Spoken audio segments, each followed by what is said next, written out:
Om Jnanatimirandhasya Jnananjana Shalaka Chakshurunmilitam Yena Tasmai Shri Gurave Namaha. Bali Maharaj is being ordered to go to the hellish world. Means the lowest planetary systems. Not actually hell, exactly. There are different lower planetary systems. Atala, Sutala, Utala, going down to Patal. And below Patal is the place of Yamaraj, where there's very severe punishments. Although sometimes the lower planetary system, just like here, they're referred to as hellish, even though another name for them is Bila Swarga. Bila means a hole, and Swarga means the heavenly world. So, in the lower planetary systems, the 7 lower planetary systems, there are many snake-like living beings in many of these planets. But they have facilities for a lot of material enjoyment. We see that Bali Maharaj, he went to Sutala, which, especially by the grace of the Lord, because he sent him there, was more opulent than the heavenly planet. So why is it considered hellish if it's more opulent? Well, one reason could be is that it's inhabited by demons. So however opulent the situation is, everyone becomes miserable, because naturally a demon, he's always chintana parimeyam cha, and full of unlimited anxieties. And when they all live together, they simply give trouble to each other. Just like we see in America at the present time. There is, comparatively, by the modern way of thinking, it's opulent. They have a lot of tin can motor cars and big buildings and what is considered opulent. But the people are not happy because they don't have a sense of Bhagavad Bhakti. They're not happy within themselves, and they give suffering to each other, because that's the nature of non-devotees. They give suffering to others. So without Krishna consciousness, this situation is hellish. Bhagavad Bhakti hinasya jati shastra tapaschapa apranasya eva dehasya mandanam lokaranjanam. Without Bhagavad Bhakti, one may have various opulences. He may perform various sacrifices and austerities and apparently be a pious person. But it's no better than the decoration on a dead body. It's meaningless. Just like we see, even Ravana, he was expert in Vedic knowledge, son of a great rishi. What was Ravana's father's name?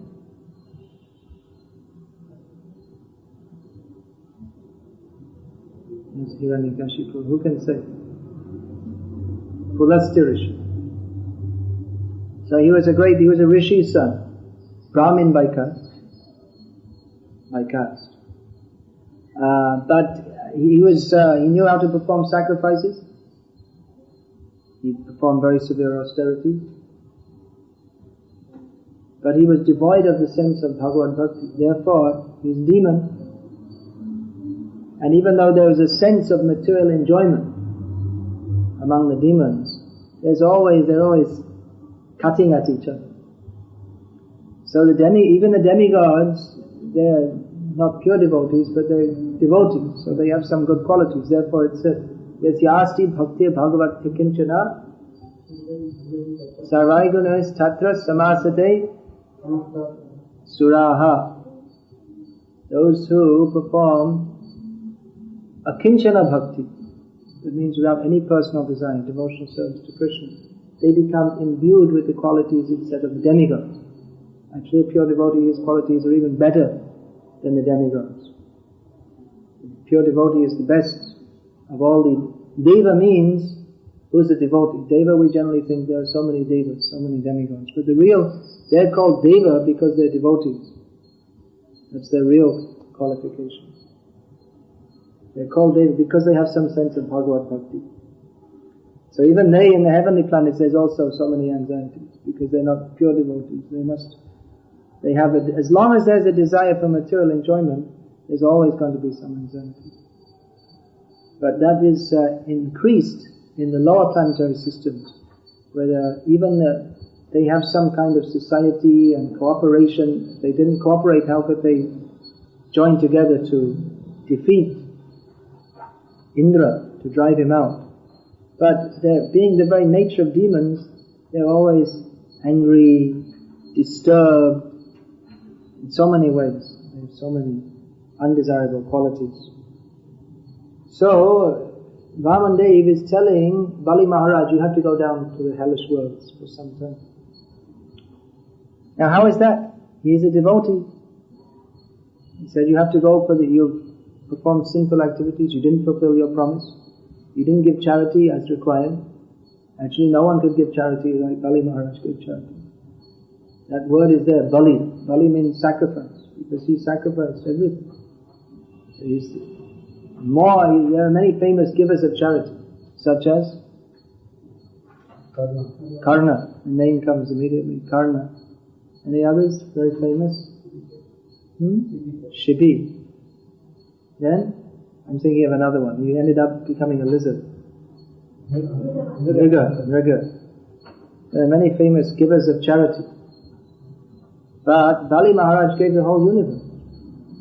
But still he's being punished for not giving enough. He didn't fulfill his promise. So on both counts, he left a beggar unsatisfied, and his promise was false. So, naturally you have to be punished.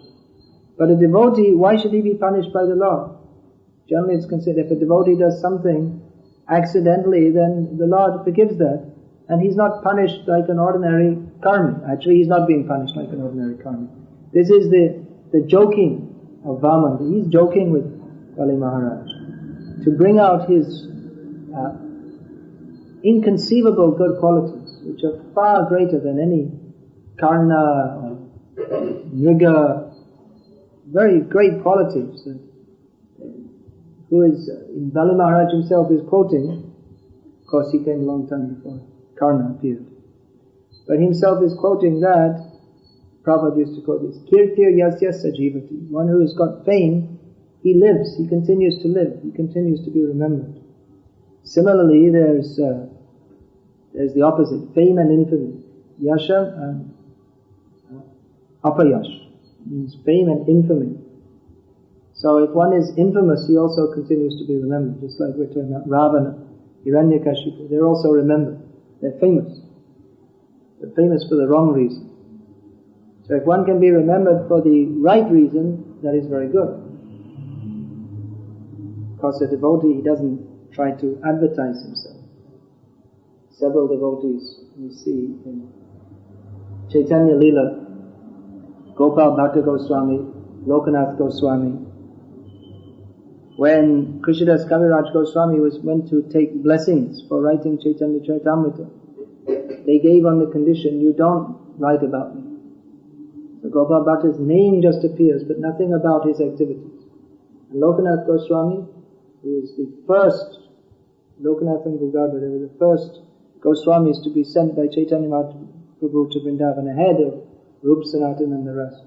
So their names, you don't find them at all, even though they are great devotees, because they didn't want that.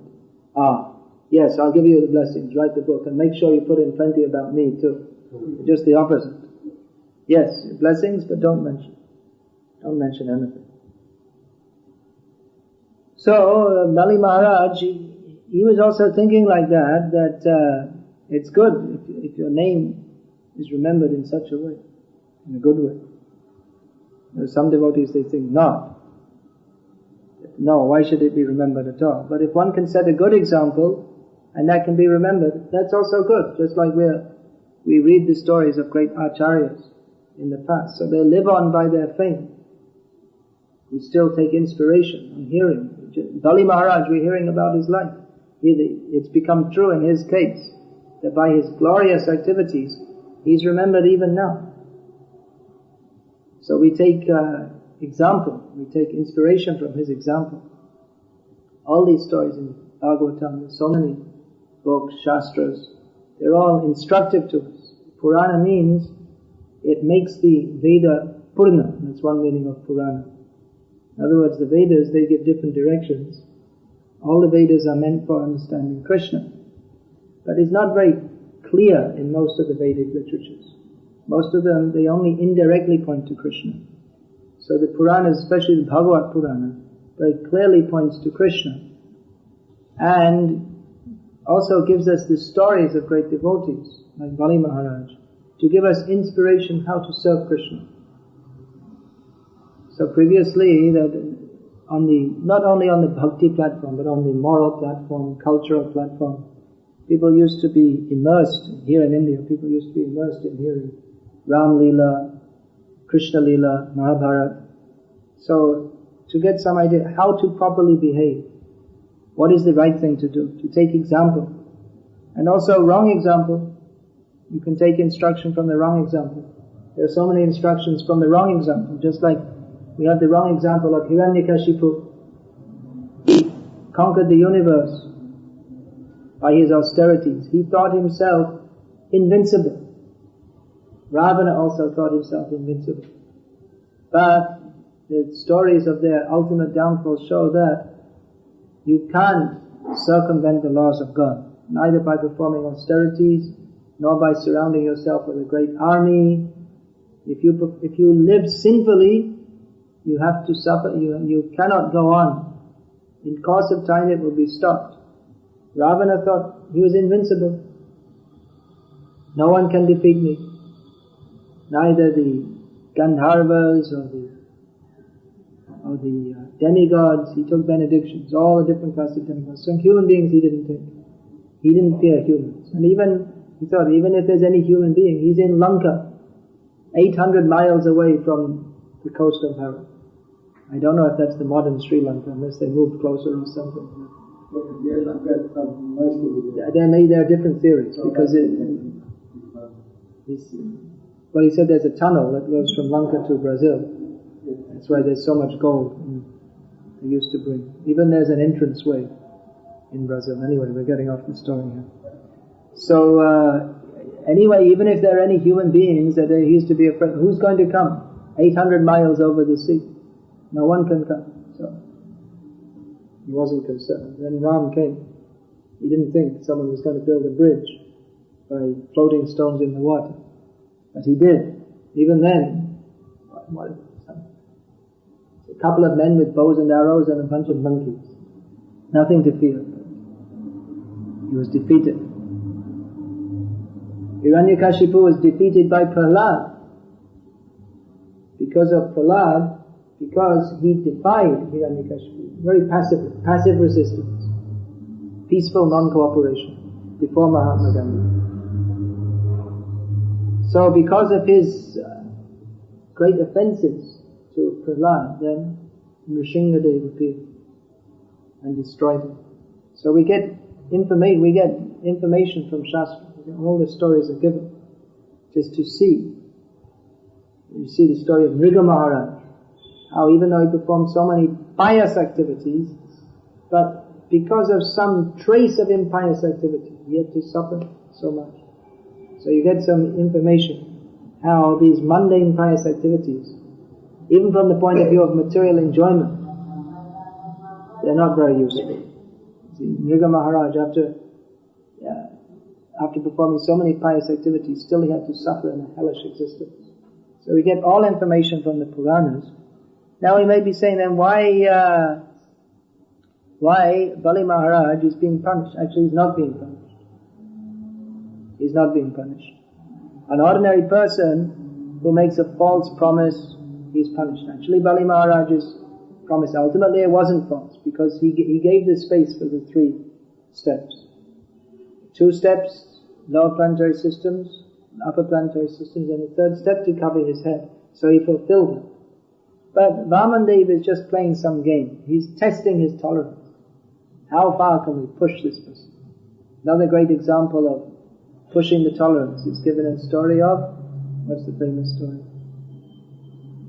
I guess people don't read these things anymore. Harishchandra.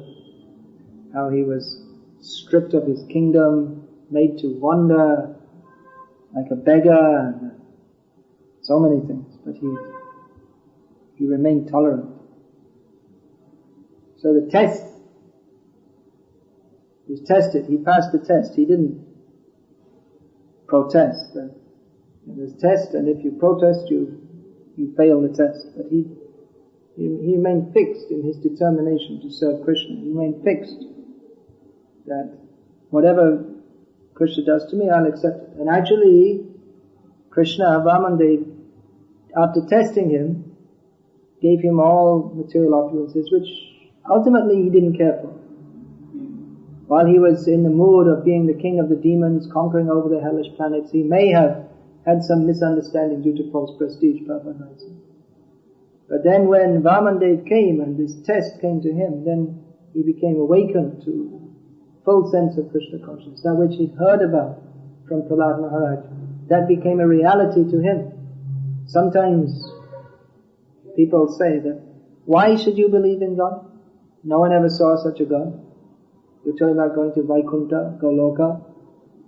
But where's the proof? Did anyone ever go and come back and give you some photographs? There's no such thing. Why believe in such a thing?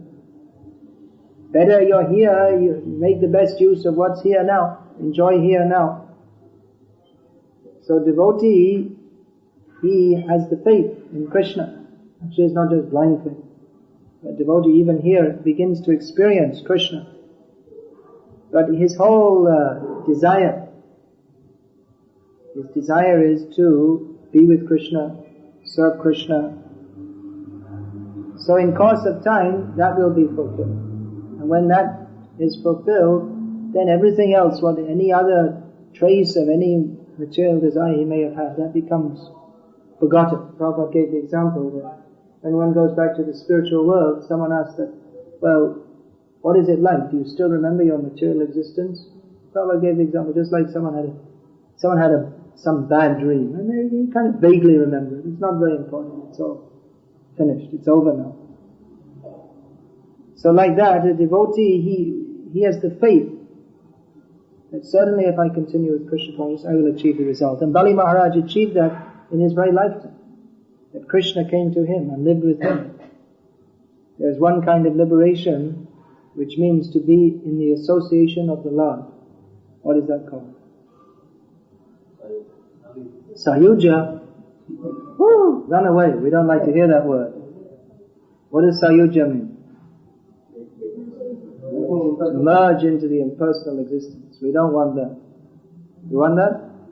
We'll beat you if you want that. What's that called? Samipya. In you have the word here in South India. They say when you go into the temple, what do you call that? Sannidhi. So Samipya means to be, same thing, to be close to, and in the Sri Vaishnava Sampradaya, their idea is to enter into the Sannidhya of the Lord, close to the Lord, and then what to do? To achieve the Kainkarya, the service of the Lord. So here we see that Bali Maharaj, he was not going to Vaikuntha to have the association of the Lord, but the Lord was coming to him. And actually the Lord was serving him. Most unusual. The great result he got because of his fixed faith and determination in Krishna. He never swerved, even though there was so much testing. That here, alright, here is Vishnu, now he's just doing the worst thing possible for me. But he had faith that even if Krishna apparently does the worst thing possible to me, then whatever he wants to do, I'll accept. He is my Lord unconditionally. So this is the example. We're not just hearing some stories, but we have to see in our life also how to apply this. Because all of us, we all have to suffer so many setbacks. Sometimes people think, I'll take to Krishna Bhakti. They ask the question, why after taking to Bhakti do I still have so many problems? As if you're thinking that I'll take to Bhakti and immediately Krishna will come and sweep the house for me and wash the clothes and bring me food and so many things. Krishna says, Yoga Kshemam Vahamyaham, I carry, so come. With that attitude, Krishna won't come. But if one is completely designed to serve Krishna, then Krishna reciprocates by completely designed to serve his devotee. But if you think like that I want Krishna to serve me, then that's actually very offensive. The core mood of the devotee is how I can serve Krishna. So because Bali Maharaj was so much fixed in that, Bali Maharaj represents one of the 9 processes of devotional service. Which one? Atma Nivedana, complete self-surrender. In his case, his self, he had so much possessions, prestige, everything. So, along with his Atma, along with his self, his body, his mind. Atma means self, body, mind. He had so many possessions also, plus his prestige, everything he offered in the service of Krishna. He sacrificed everything for the service of Krishna. So we can remember, just like if we're having difficulties, which we will have, we can remember what is the example of the Pandavas or Prahlad. If we have to sacrifice something, we can think of Bali Maharaj. How we may not be so fortunate, we're unlikely to be so fortunate as to have the same difficulties that Prahlad had. Because you see, such a great devotee who was given more difficulties to test him. Or we may not be so fortunate that we have the opportunity to offer everything in the way that Bali. What will we offer? A leaf, a flower, fruit, water, what do we have? How much is someone earning? 3,000 rupees a month. How can you offer? 30,000 rupees a month. How much can you offer? But the example is there that whatever we have, we may not be possessing the universe, but the same rule, they're giving to Krishna. And even as a result, you may not be honored. Sometimes people perform devotional service also thinking how I will be honored for that. In neophyte stage we may offer some inducement. That we'll give you some prize and clap you and praise you. A more advanced devotee doesn't want that. Even it may be that someone is sincerely trying to serve Krishna and there's some misunderstanding and he's blamed. Remembering this example, he goes on with this. Since my service is for Krishna, I'm not doing this for my own praise. There's a nice story of, in the New Testament, I don't know which gospel, Jesus told that in the temple, of the synagogue, the Jewish temple, so some priests, just like Brahmins, they were standing at the front, reciting their prayers, making a big show, making some sacrifice. They were offering different things. And at the back of the temple, there was one poor widow, who was very poor. So she just came to the back and she had very little money, but practically all she had, she put in the Anadan, Dan Peti. Hundi, that's what it's called, hundi. So she was praying to God that, you see these Brahmins, they're called Pharisees. They're so great, very pure, they're priests, they're doing all these sacrifices and so many things. They're so much greater than me. But dear God, I have very little to give you. Please accept whatever it is.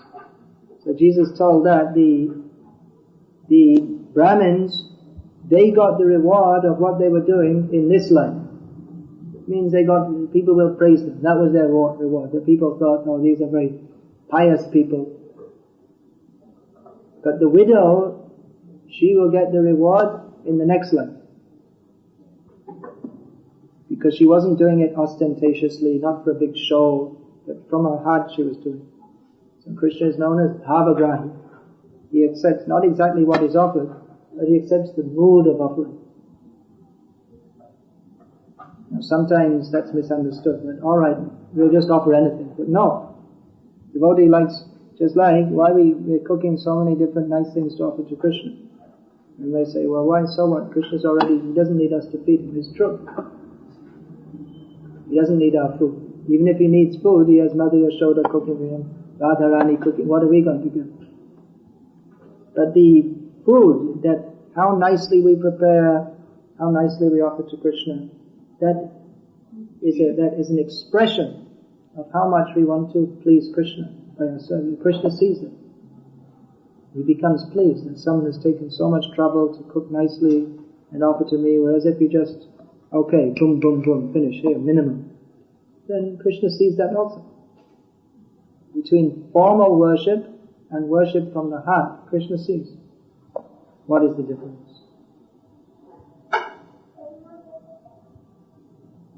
generally these ritualistic ceremonies, it's done like with some sense of prestige, bombastic show.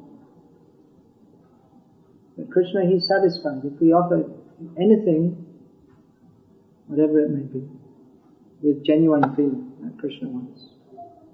Even Prabhupada was saying for offering, devotees used to, how to offer, what is the system, what mantras, what tantras, yantras, mudras, and all the different things we should do. Because if you want to learn in deity worship, there are so many complex things you can do. Prabhupada said, not much mantra required. We don't need many mantras. Simply if you say, my dear Krishna, I'm simply offering you this, you please accept. Krishna, if you actually say from the heart, Krishna will be very pleased. Whereas if you can say so many mantras and so many this and so mudras and so many different things. But if it's done formally or officially, Krishna is not very pleased. So the real thing, Bali Maharaj, he gave to Krishna was not all the universe, which anyway it already belongs to Vamandev. But he gave his heart and soul to Krishna.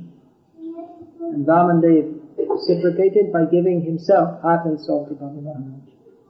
So that is the relationship between the devotees and the Lord. That's why we're reading these stories, when you see all the devotees, how they're giving their hearts to the Lord. He gives himself to them. There's a verse in that regard. Who knows that verse? I am in the heart of my devotee. The devotee is in my heart. Madchita, well, that's one verse. Madchita madgata prana. Bodhiyantas parasparam. Tatyantas jamanitam. Fishanti chalamanti chalamanti. What's the translation of that verse? Thoughts of my pure devotees dwell in me.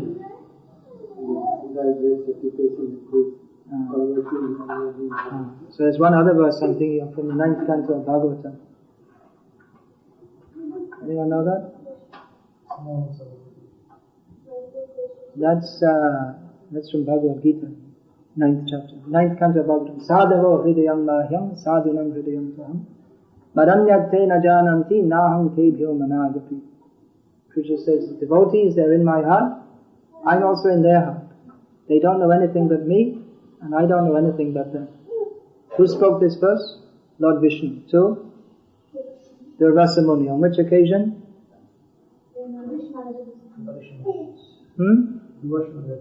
Yeah, Ambarish. He wanted to get free from the Durvasa Muni wanted to get free from the offense of insulting Maharaj Ambarish. So what is the method? What should you do? Go and bathe in the Ganga 20 times? Or what can you do? And Krishna said, there's no way out of this, because I'm God, but devotees are more to me than my very self. So there's nothing, you can bathe in the Ganga all you like, but you won't get, because I'm more dissatisfied when you dissatisfy my devotee. So you have to get forgiveness from him. Devotee, Krishna likes more than himself. He considers more important. Natata me priyatama atma yonena shankara nacha sankarshanona shri naivatma chayata bhavan. Krishna said to Uddhava that neither natata me priyatama, no one is more,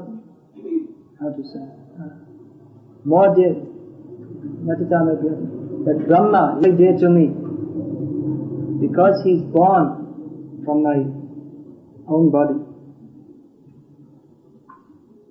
Lord Shiva, he's very dear to me.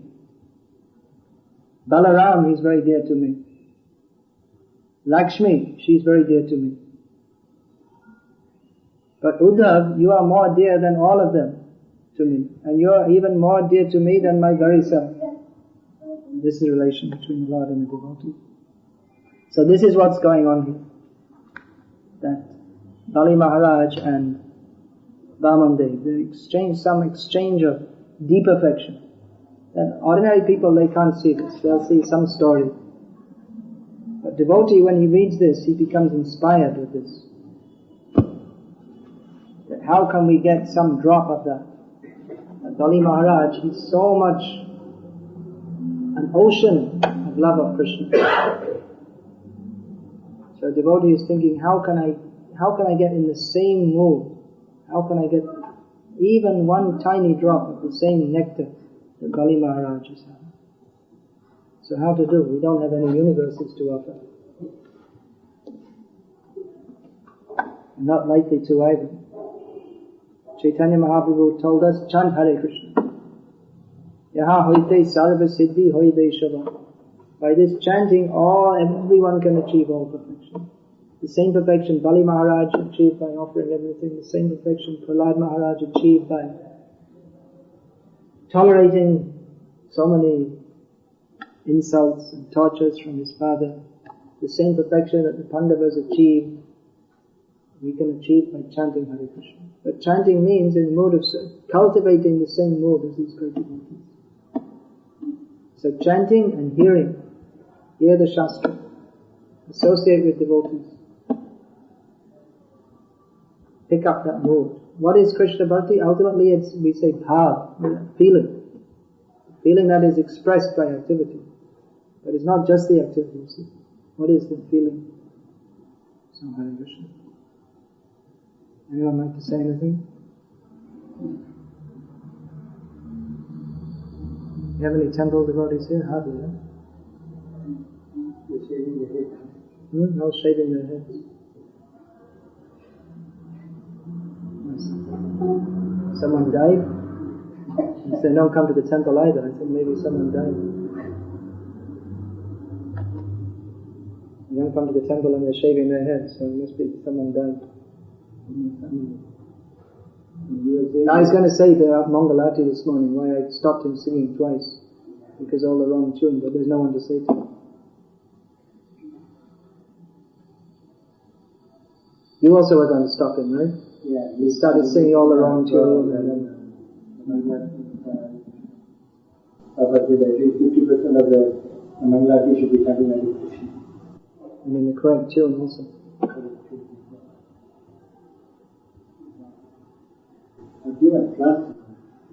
I've written a book. It all needs editing. So many things Prabhupada told, which is so many things devotees don't know. Long essay on Kirtan, maybe 20 pages. How Prabhupada said we should do Kirtan. Vaishnava etiquette.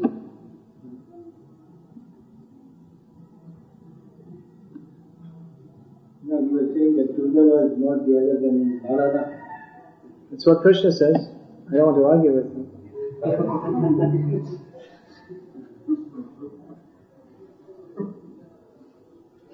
In Dwarka, Uddhava was known as the topmost devotee. He was considered. He went to Vrindavan. No, he was considered the topmost devotee in Dwarka. Krishna sent him to Vrindavan to learn that you're the best here, but you want to see what they're like over there.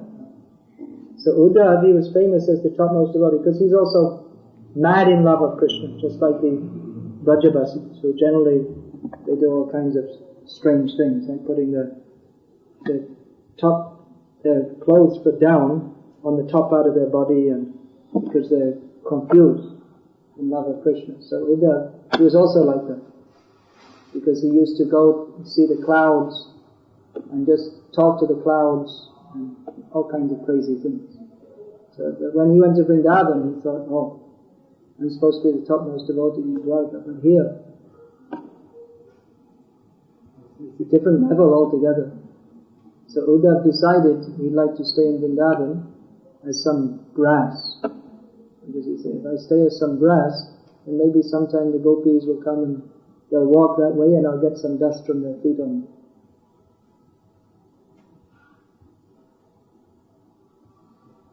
So you can't imagine. No, you were talking about Bhagavatam and all this. I mean, I just read today from first lecture, it says that when we do our devotional practice, and Prabhupada said, then we is actually my person victim. Okay, strictly following the devotional practice. Not that name, not that position and destination, Yeah, of course. But when we strictly follow devotional practice, then our society will become more glorious. It will bring more glory to the society.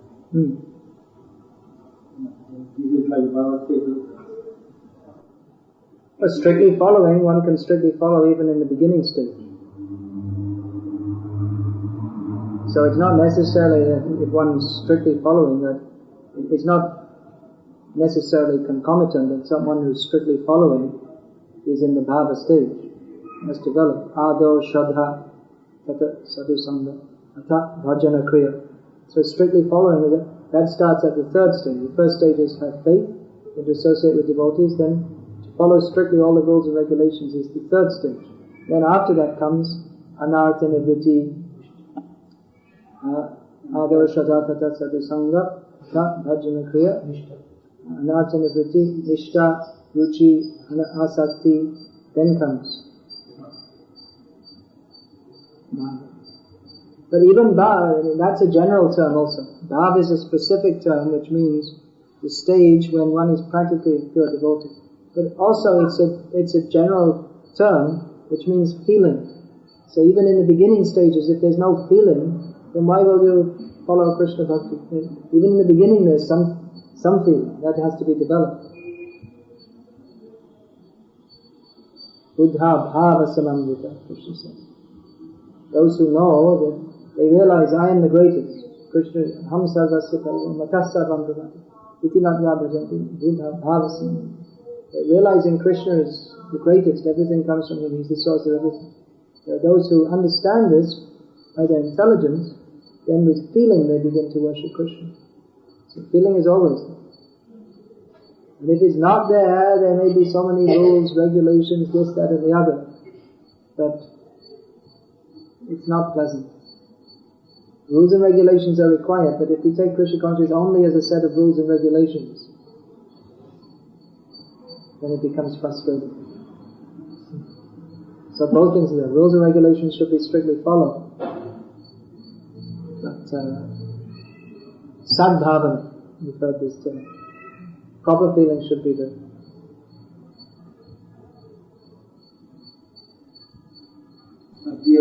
People still follow the rules and regulations, but they don't have a proper culture. Attitude. Yeah. So rules and regulations, but attitude is ultimately the most important. Prabhupada mentions in the Nectar of Instruction, the preface, he says that advancement in Krishna consciousness depends on the attitude of the follower.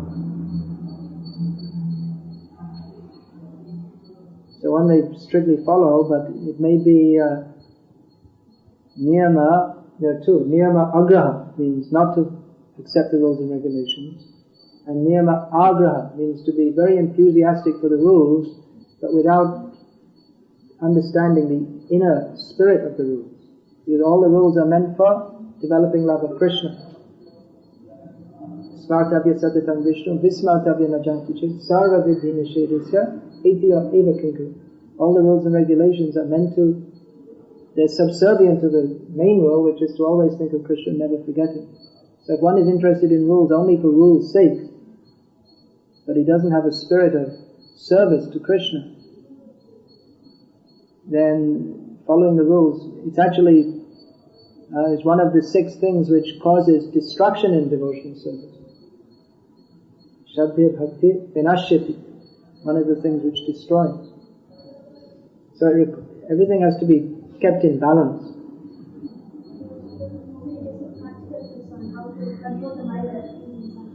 Can we give some practical tips on how to control the mind when?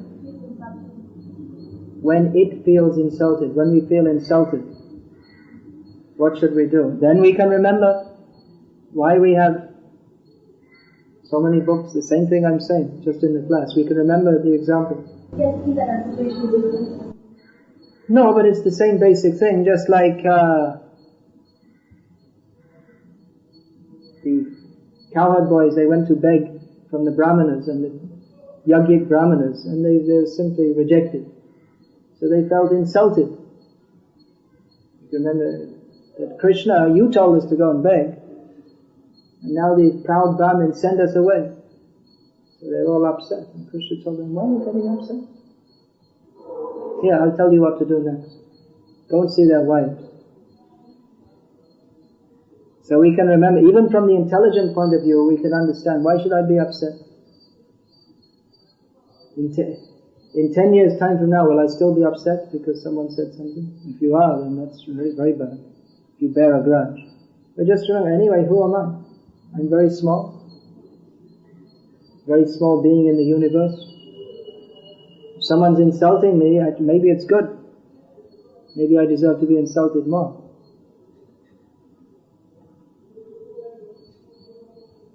Maybe it's true. Someone's calling you rascal. Oh, yeah, that's true. Yeah. It's difficult because our false egos are very strong. But that is the test. Actually, this kind of situation gives us more opportunity to make advancement. As long as everything's nice and we don't know. When the test comes, then we'll see. Then when now you've chanted, you've heard, you've spoke so much philosophy and so many things. Now the test comes. Then how are you going to react? That story was up on the board about the dhobi and the Brahmin. So the Brahmin got upset. You all read that? I suppose everyone knows. So then he got upset. That means he didn't actually have any deep realization of all the things he was talking about. So that's the test. Now you should realize, in any situation, Krishna is testing. How will I react? Even we tell them a good thing, we help them a nice thing. Sometimes we insult them by the Yeah, even you say something to someone for their good instruction, they often become upset. Yeah. Even it happens. Well, in giving instruction, we also have to see who we're giving to and their ability to accept it. I don't usually try to say anything to someone unless I think they're ready to accept it. Otherwise, what's the use? You have to see. It's a great art also to instruct. There's also, you have to see, it's not just a matter of telling someone and then they follow. Sometimes I know people say to me, well, why don't you instruct your disciple? And as if it's just, your disciple's doing this and that wrong, it's your fault, why don't you instruct him? But it's not such a simple thing that you just tell and then they immediately do everything perfectly. Then it would be very easy. You just tell everyone, okay, here are your beads, now chant Hare Krishna, don't ever do anything wrong, do everything right, and then, oh, okay, alright, Guru Maharaj. Don't have any more lust or greed or anger, okay. It's not so easy. It's not so easy that just by instruction that someone will give up all their bad habits and tendencies which have been there for millions of lives. So instruction, giving instruction, that may be an ongoing thing. You may have to tell many times. You may have to find out the way to give an instruction. Or you may not give it if someone's not willing to listen at all. But generally that if someone has the respect for you, then they're willing to listen, and then you can instruct. But if there's no respect, then what can you do? Therefore, this in Vedic culture is one of giving respect. Prabhupada writes about Yudhishthira Maharaj in Krishna book that he knew how to respect the proper people.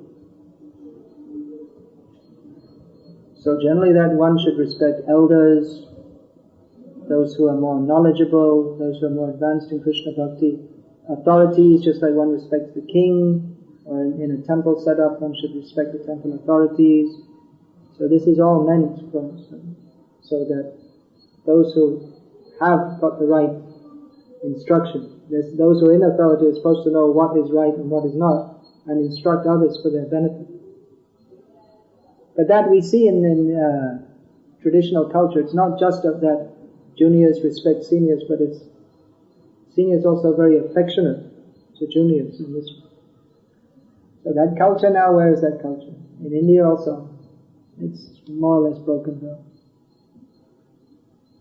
So in our society also there's the respect that used to be there is not the same as it used to be.